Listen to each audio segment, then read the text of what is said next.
Hi Beshiwa! For today's video, samahan nyo kami ni Merlin. Ay, nalaglag yung ano. Samahan nyo kami ni Merlin dahil nag-Jollibee kami dyan, mix and match.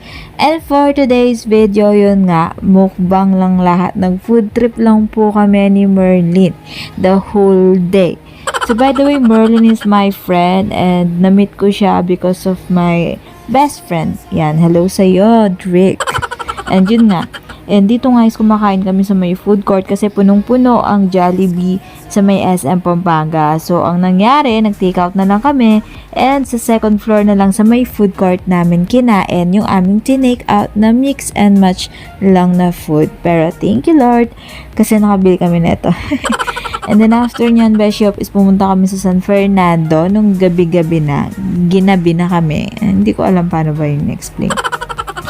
At night, we went to San Fernando to the street food. Ayan ang kuha namin ng video. Balo ko na yung aman mo mga tao.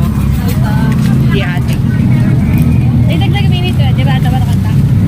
Ano? Meron kong dito, meron ko itong ay.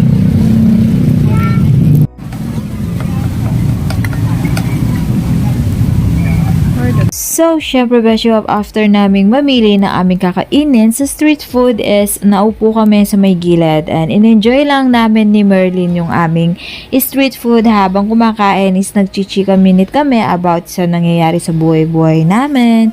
And ang tagal din kasi namin hindi nagkita, halos 1 month yata or 2 months. Pero yun, sobrang happy ko kasi nakasama ko siya ulit at nakabanding. Unexpected to, sana maulit siya ulit.